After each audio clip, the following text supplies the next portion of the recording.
बिस्मिल्लाहिर्रहमानिर्रहीम। अस्सलाम वालेकुम नाज़रीन, मैं हूँ महरीन सब्तैन, देख रहे हैं आप मेरा यूट्यूब चैनल।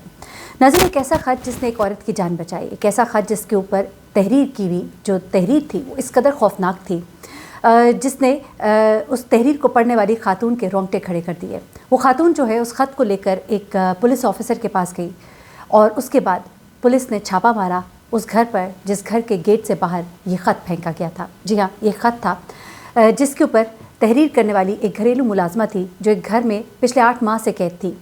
उस घर के दरवाजे बहुत ऊंचे थे, लोहे के दरवाजे थे जिनसे आर पार जाना आसान नहीं था। वो दरवाजे हमेशा लॉक रहते थे। उस इलाके में रहने वाला कोई शख्स भी उस मेड को नहीं जानता था।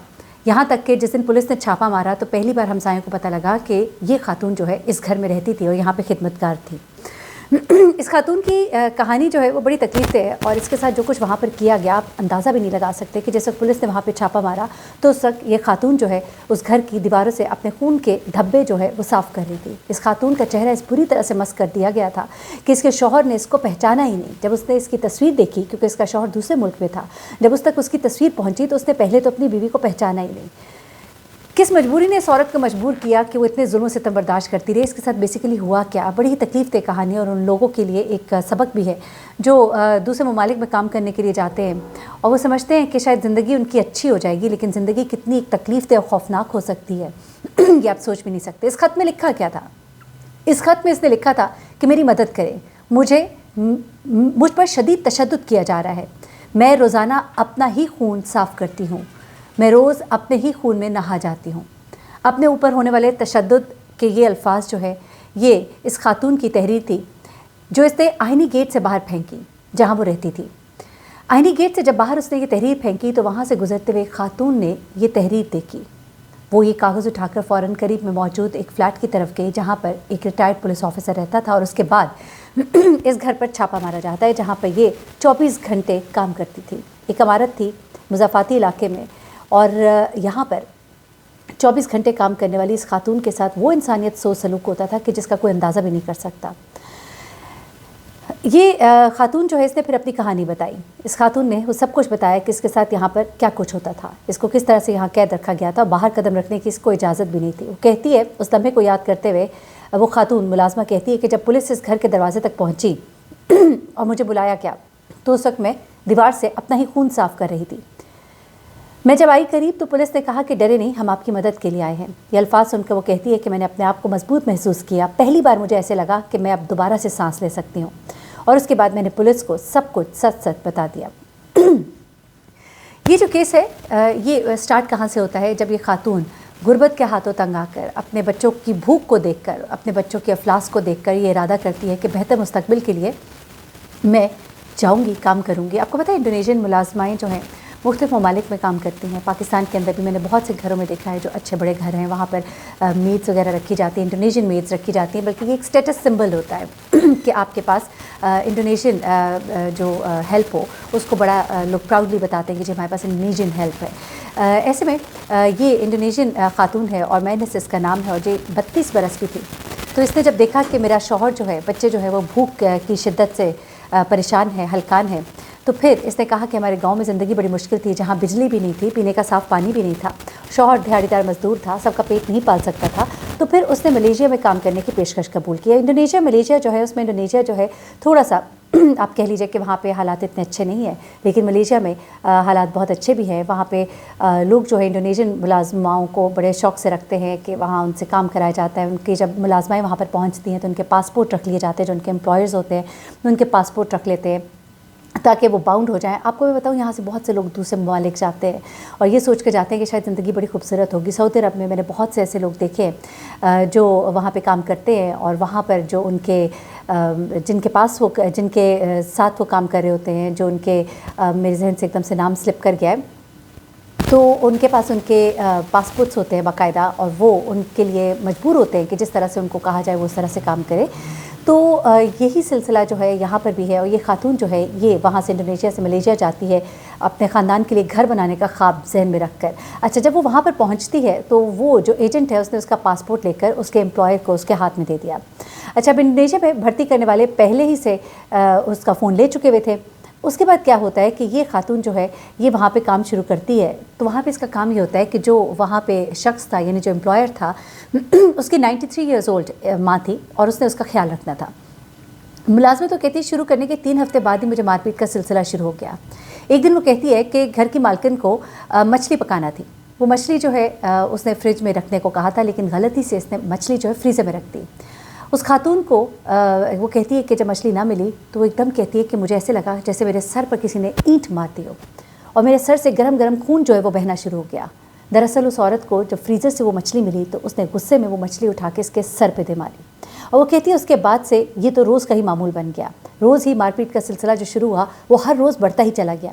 फिर वो कहती है कभी भी मुझे अपार्टमेंट से बाहर जाने की इजाज़त नहीं थी।